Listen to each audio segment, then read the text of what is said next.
Welcome back to the break room, the workforce experience where we step away from the day to day and have real conversations about the people and strategies shaping today's workforce. I'm Johnny Rodriguez, Vice President of Business Development for Workforce Employment Specialists. And today's episode is one every leader needs to hear because we're talking about something that impacts hiring, retention, culture, and performance, and that's communication. Joining me today is Michelle Gilbert, an executive coach and leadership expert who has spent over 30 years in corporate communications, including leadership roles with Fortune 500 companies like Comcast and Verizon. Today, she helps professionals and leaders show up with confidence and communicate with impact and lead more effectively. Michelle, welcome to the break room. Thank you for having me, Johnny. It's great to be with you. Awesome. We're excited to have you. Let's jump right in. Michelle, you've had an incredible career in corporate communications and now coaching leaders. What led to making that transition for you? And tell us a little bit more about that. Sure. So I spent, as you said, 34 years in PR and corporate communications, and I led teams for the vast majority of my career. And really, I would say what gave me the most satisfaction throughout my career was helping others be able to grow theirs. And I had a very unique opportunity when I was at Comcast to develop kind of a growth plan. And my boss asked me, what did I want to do? Did I want to learn Spanish or, learn how to skydive or what? And I said, no, I want to get my coaching certification. And my plan was to build it into my job at Comcast. And then it's kind of amazing how the universe steps in when it's supposed to. Comcast went through some restructuring.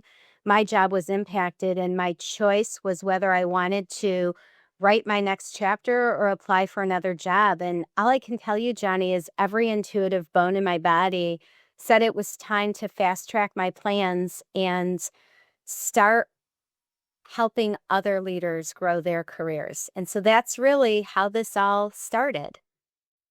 Awesome. And what does your organization call it again? Purple Engine Coaching and Consulting. Okay. And I know there's an amazing story behind that. So how did it become Purple Engine?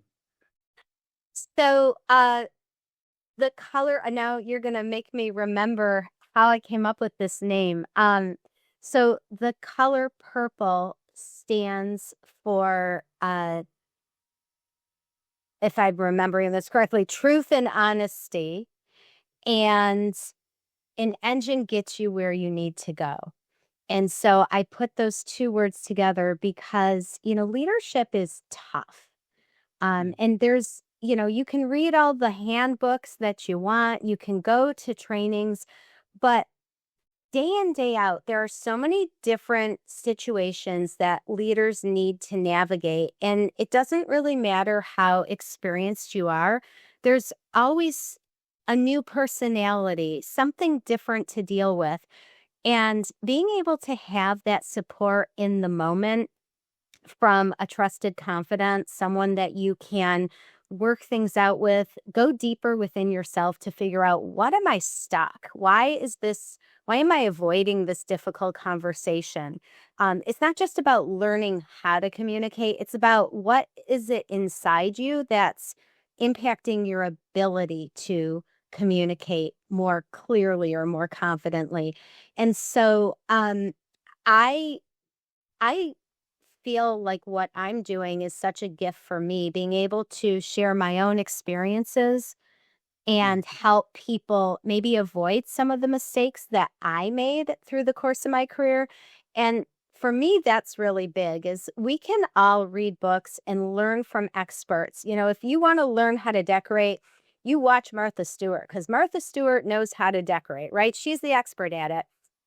But what about learning from someone who made those decorating mistakes and is actually willing to share that with you and get vulnerable? And I feel we have so much more to learn from people who are willing to, who've been in the trenches, they've skinned their knees, they've stumbled, and they've survived, and they've still had a successful career. Because to me, that's a heck of a lot more meaningful. Yeah, and you definitely learned from your mistakes really well from your mistakes. So, from your experience working with leaders across different levels, what did you start to notice about communication and leadership? Um, I would say leaders avoid communication. Uh, Mm, Specifically, they avoid communication with individuals who need more handholding, who need constructive feedback. They avoid communication with maybe people who are a little rough around the edges. And uh, when we avoid having conversations, like giving constructive feedback to someone, it doesn't help the person who's struggling. And it certainly doesn't help the organization. And I think that strong communication is at the heart of everything that we do, not just in our professional lives, but in our personal lives as well. And there's mm, so much that can be misconstrued when we're not willing to sit down and have an honest conversation. We make assumptions about people. We tell stories to ourselves. Oh, well, Johnny doesn't want to talk to me because, well, is that Johnny's truth or am I making that up? When we start to understand the person on the other side and what their communication style is, and we show up with curiosity and we're truly listening with the intent to understand what the other person wants to say or what they believe versus what our own agenda is, then we can really start to break down those barriers and have real conversations. That doesn't mean that it doesn't get spicy and it isn't hard. But at the end of the day, if we work for the same company, we probably have the same goals. So let's figure out together how we can get there. yeah, that's awesome. That's tremendous. I think constructive feedback, difficult conversations, that is the reality, and all companies are facing. And that doesn't do the person receiving or needing that feedback, constructive feedback, justice by not, having that conversation. So, um, what's the biggest communication mistakes leaders are making today? You touched on difficult conversation, maybe not giving that constructive feedbacks, but is there anything else around communication mistakes that leaders that you see, you meet with them all the time, that are making today? Uh, yes. Not taking the time to prepare ahead of time, whether it's for a meeting, whether it's for a conversation. And this is something that I work with my clients on all the time is the preparation piece and helping them understand what that means. And the higher the leader, the more sophisticated it gets.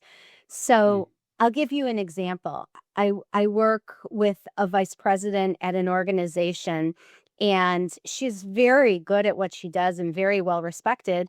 But she was really struggling with communication with her CEO, who wasn't even her direct boss. It was a level ahead or a level above her boss. And she'd mhm, go into meetings thinking she was prepared. And then she'd leave the meetings just feeling like, what happened? How did the goalpost move? And it turned out she wasn't taking into consideration the CEO's communication style so that she could adjust her approach. She also wasn't taking into consideration what do I want as my end result from that meeting? And what do I need to happen before then to make sure that result happens? So I started helping her prepare for those meetings in a totally different way than she was doing before. And it worked. She started getting the results that she needed. And she ended up getting not only a strong review at the end of last year, but a really nice compliment, nice and dare I say, rare compliment from that CEO, all because she took the time to really understand what did he need. mm, that's great advice. Great stuff. And from your perspective, what is the real cost of poor communication inside an organization? So many different things.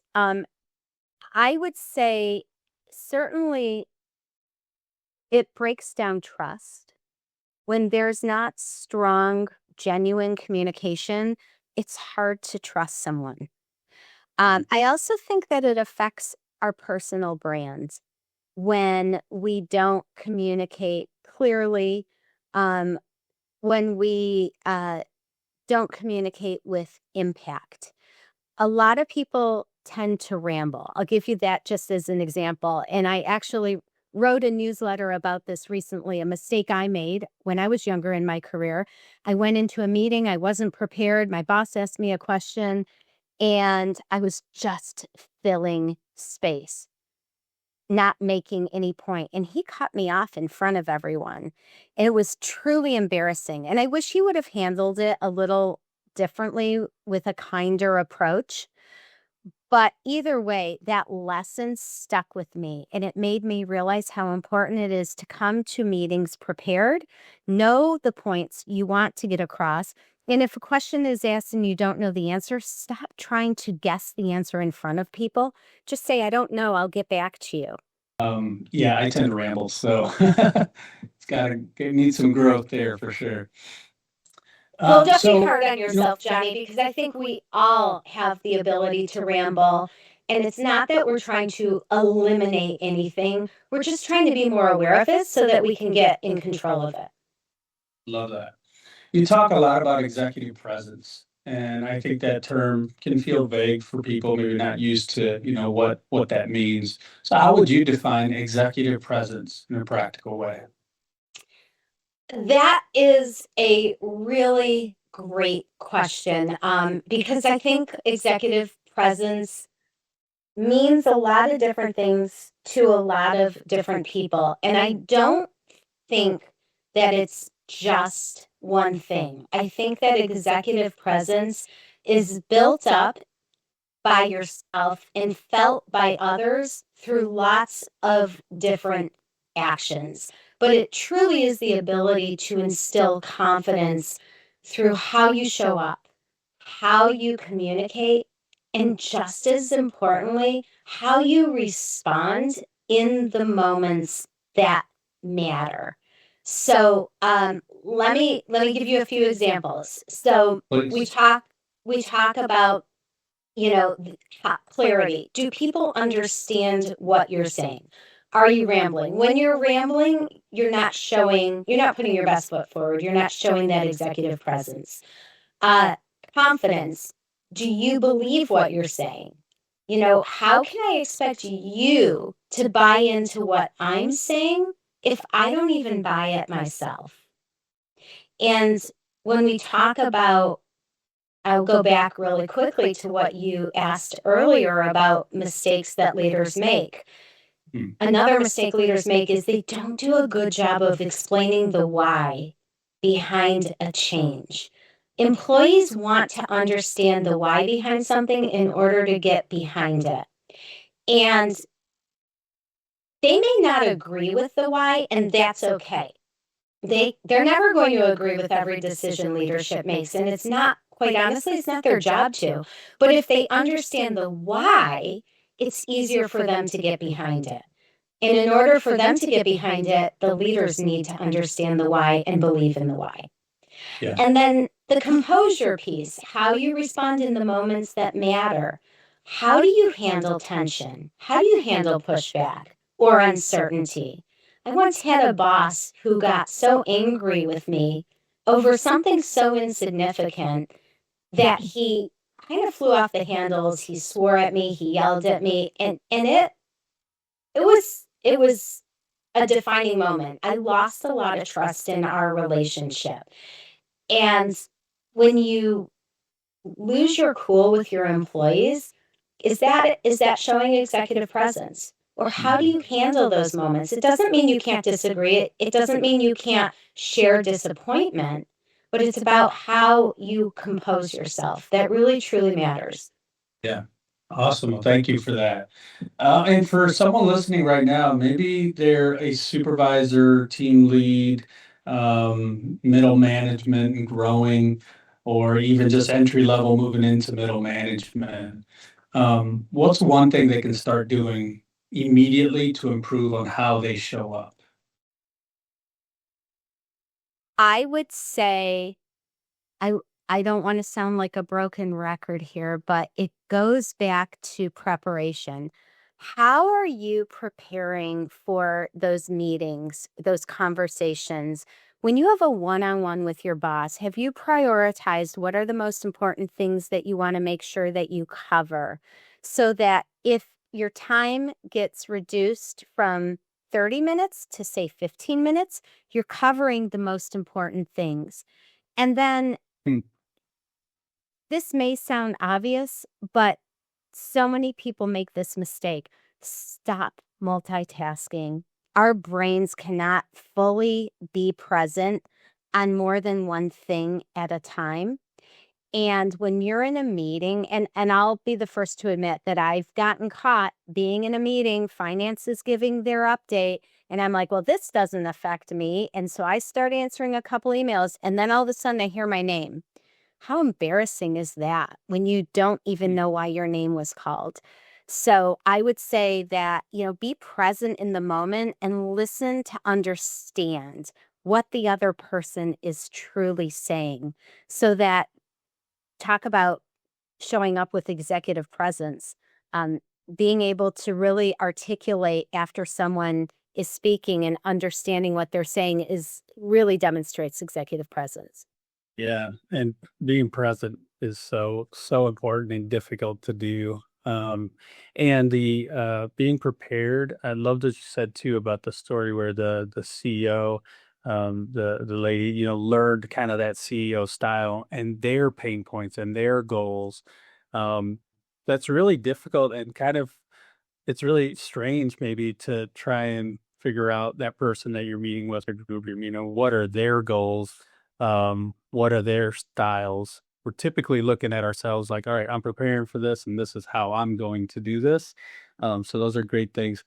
Continuing with making it actionable, is there two or three simple communication strategies leaders can implement right away to improve their effectiveness? So I actually have a worksheet on my website that I think is a great tool that people can use over and over again to help you prepare for what might feel like an uncomfortable conversation. And it walks you through 4 different steps. It walks you through how to prepare. It walks you through how to understand the other person's communication style, walks you through being curious and understanding how to listen with intent. And then the fourth piece that we haven't talked about yet, Johnny, but I think is truly important is really understanding your own emotional triggers and what happens when you get triggered. So there might be a tone that someone uses, or a glare, or a facial expression, or a certain phrase that makes you feel angry, frustrated, maybe insecure, intimidated. And what happens when that trigger takes place? Are you the kind of person who gets defensive? Do you shut down or do you go into fix it mode? So, if we can understand what our own triggers are, and by the way, our emotional responses may be different for different people, right? Because the way I respond to my boss may be very different from the way I respond to, say, a peer who's sitting across the table. If we can Yeah. recognize them and then make a conscious decision about how we want to respond, how we can give ourselves a moment to choose the response so that we don't derail the whole conversation, that in and of itself is like gold. Being able to control our own emotions, again, contributing to our own executive presence. Yeah. And I No. encourage everyone to download that exercise. It's free. And you can use it over and over again for any conversation that feels like it might be tough. Yeah, that's powerful. Knowing thyself and learning, from that. But it does take time to know yourself, right? And sometimes mistakes. So, We all that's learn good. from those mistakes. Yeah. How can HR leaders? You work with HR leaders, business owners, working to develop leaders. Um, what's in your perspective? How can HR leaders, executives, the business owners better support their leaders and managers in developing these communication skills? That's a great question. You know, everybody learns differently. And I love it when I come across companies that invest in their employees' professional development. And professional development comes in so many different shapes and sizes. You know, some companies provide one-on-one coaching to individuals, depending on what they need. Other organizations will hire me for either team coaching or group coaching because there's a certain group of employees that may need support with something in particular. And I love those programs because the employees aren't just learning from me, they're learning from each other. And that is incredibly powerful. And then even if you just bring someone in to help, to provide that professional development opportunity to learn in an interactive workshop. Um, just don't stop investing in your talent because we talk the buzzword is growth mindset, right? We want our employees to have a growth mindset. But what are we doing to make that growth mindset, to feed that growth mindset? What are we giving them? Not everybody can read a book and truly benefit. People learn in different ways. Some people need it live. Some people need it one-on-one. Some people want interactive. Other people want to just watch a webinar and do it on their own. And for them, LinkedIn Learning is great. But be willing to customize your approach based on what your employees need. Awesome. And we'll wrap up with this. If you can give one piece of advice to leaders navigating today's workforce challenges, what would it be? It's a two-way street. Employees need, while we want our employees to adjust their approach to meet their leader, as a leader, make it easy for your employees to do so. Help them understand your communication style. Let them know what you need. It's, communication flows back and forth. And what I would tell all leaders is don't be afraid to have that difficult conversation with your team members. Let them give them the constructive feedback because that's the only way they're going to grow. And we can only be responsible for how we deliver it in an authentic, genuine, compassionate way and hope that it's received with the true intentions that we have. Yeah. Awesome. And for anyone listening who wants to learn more about your work and connect with you, you mentioned your website, being able to access resources there. What's the best way for people to connect with you? So certainly my website, www.purpleenginecoaching.com. You can follow me or connect with me on LinkedIn. I'm Michelle B. Gilbert. Also, if you want my email, it's michelle@purpleenginecoaching.com. And I love to get into conversations with people about leadership challenges. I learn as well when you bring your challenges to me. Thank you, Michelle. Thank you so much for your time and your experience. And I've had opportunities to work with you, and have seen kind of what you do, and just thankful that you took the time to meet with us. I believe, although your stature may be on the shorter side, you're a big giant on the east side in the state of Michigan. In leadership and just you. genuine. And so thank you for sharing that with us. The conversation is really hitting at the core of what makes organizations successful. And more often than not, I meet with employers quite often. I know, Michelle, you do as well. And in my experience, most organizations don't have it together, but it starts with leadership. And the ones that do really invest in that. So it's important. We're working with people and we need to communicate to be able to do that. So thank you for your time. And to our listeners, if you're an employer, HR leader, business owner, and you're thinking about how to build stronger teams and stronger leaders, we would love to connect. This has been The Break Room, the workforce experience. I'm Johnny, and I'll see you next time in The Break Room.